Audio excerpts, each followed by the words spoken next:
Hello there and welcome back to my channel. Today I'm going to be going over another Halloween movie. So this one is the 6th installment and it was about 5 or 6 years after the last movie. Now Halloween 5 was a little bit of a mess and it really kind of shocked people and it wasn't too well received, I believe. Honestly, as someone who came new into this franchise about a year and a half ago, it's still understandable why it feels so disjarring.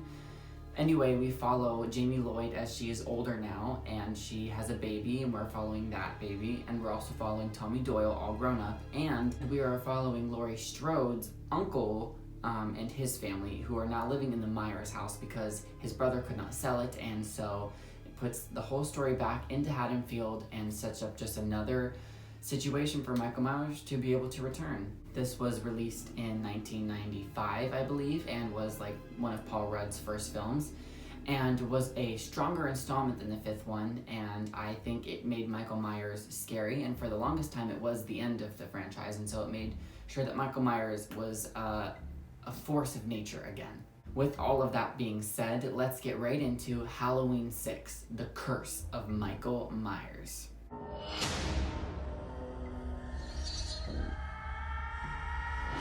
So we open up at the beginning of this movie, and it's pretty much a collection of scenes about how Jamie is about to give birth, and it's this terrifying Smith Grove like basement, and you see the man in black, and there's this cult thing that's going on, obviously. In the beginning, it's very heavily implied that the baby that Jamie has was fathered by Michael, and they have reasons for that, and it's pretty much this sick, twisted cult that pretty much entices you to kill your entire family. I think that it is pretty scary seeing Michael Myers the way that he is present in this film. He definitely is a different reincarnation of the character. He comes back strong, terrifying. I know he's always been silent, but he just feels menacing in this one, in the mask. Thank God they fixed the mask.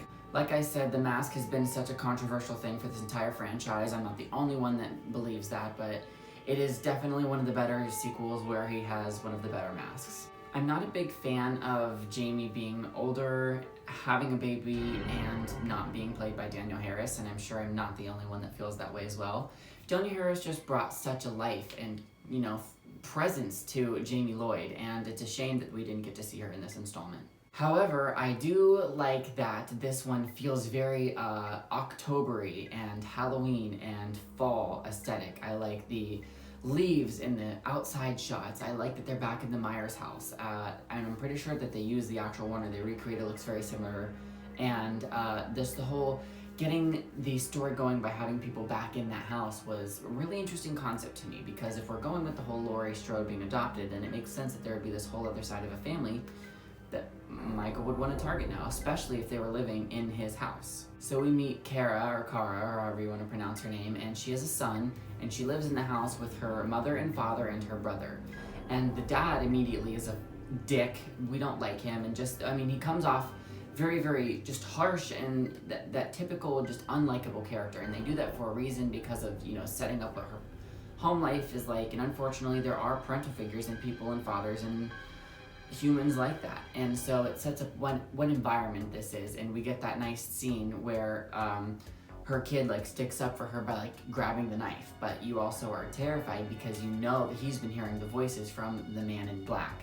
And I also think that that was such an interesting spin, having this little kid in the movie. Danny, he was an homage to Tommy Doyle whenever he was younger, and it's funny because they also do some things with Tommy Doyle where they bump in and recreate some scenes or whatever. And then also just this whole story of the cult reaching out to boys around that age, or just children that age, and convincing them to kill their families. I think that was a terrifying way to be able to take the story of Michael Myers. There's been so many installments at this point and so many different ways that the stories have gone, that I think that they did a kind of a good job connecting everything and making it make sense. They had to go down a supernatural path for telling these stories because of all of the unnatural things that Michael has encountered and survived. Paul Rudd as Tommy Doyle isn't my favorite thing, but I guess I also don't object to him either. You know, there's times whenever I feel like he really works, and then there's other times when I just feel like he's being creepy or weird. I don't know if he's trying to. I don't know how he's entirely trying to come off in this film. So that was a little something that just didn't feel right. But I guess not enough to be able to complain about too much. I definitely liked the scoring in this film. It felt scary and more intense. You know, whatever it was about this installment that they decided to go more hardcore into the let's have people take this movie serious. I'm glad they did that. However, I do feel that a con about this one is that even though there are a lot of kills, and mind you, very frequently and often, they are centered back just a little bit. But I do enjoy the kills that we have. You know, at the beginning with the spear through the head and the snapping of the neck. And whenever it comes time to where they find out who actually has been living in their house, and Deborah and John, which is actually not obviously John Carpenter and Deborah Hill, but the married couple in the movie are fighting over the phone, and the mother, Deborah, is sick of being lied to. She's sick of the attitude, and she goes to run away, and she's running out of the house getting chased by Michael Myers, and in the laundry sheets outside is where she gets killed. And that's what I mean by kind of centered down. Even though he's terrifying and you see the axe swing and you see the blood splatter all over the sheet, and this is some of the best blood work that they've done in the film series, they still don't really show you the kills. It's more not off-screen kills for the most part, for a while. But then we definitely have the more gruesome kills, like the father, closer to the end of the movie. Anyway, having Tommy Doyle discover the baby, I thought was a very interesting plotline, because he obviously feels protective over it, and the whole him living his past with Michael Myers, he comes off wanting really, really hard to save this family. He has a caring for the family in the house and this baby, and you can tell that he really just wants to stop the evil that's going on. I like that they had Dr. Sam Loomis back in this again. He kind of got a really weird character for me around like 2 and 5-ish. I like him in the first one and the fourth one.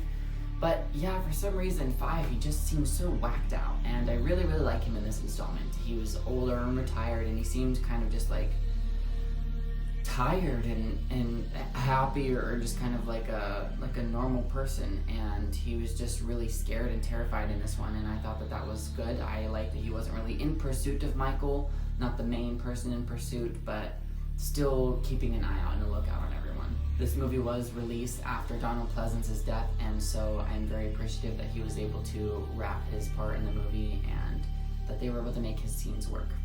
Now, this part is pretty intense whenever it comes to the cult. I know that I'm kind of jumping around here, and maybe I'm not picking up on everything, but just the parts that are sticking out to me are this whole cult thing and him trying to save her at the house, and then that one crazy lady being in on it. I mean, I didn't expect that at all. I mean, I should have, because she was telling a creepy story to Danny.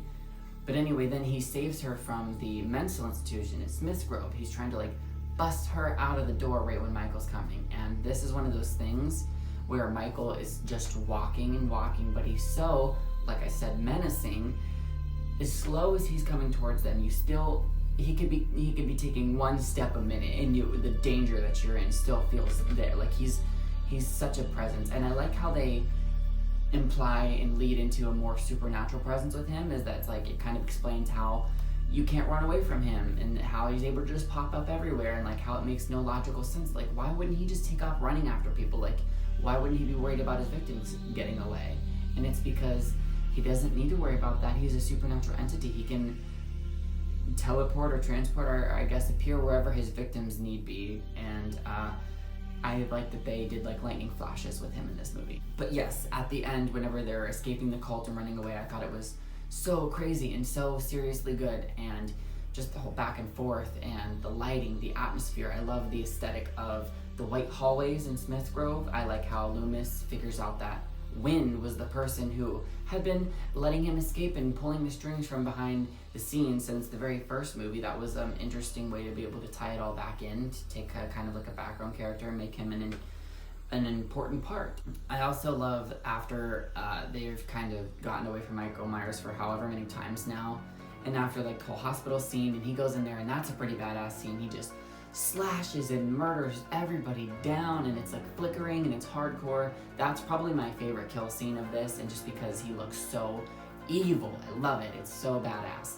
And they're running away down that corridor, and that's another scene that I really love, is like all of the purplish blue red like just lights of the pipes that they're running down. I mean, all in all, I literally thought that this was such a perfect sequel for what they could do with the story at this point in time after everything that's happened. I definitely thought that it hit stronger than the previous sequel, and I'm looking forward to doing H2O because I honestly don't know where they could have taken this story. Obviously, they would have found a way had they gone with that route, but I'm kind of glad that they cut it off to where it was and reset the thing. I prefer Michael as a human killer.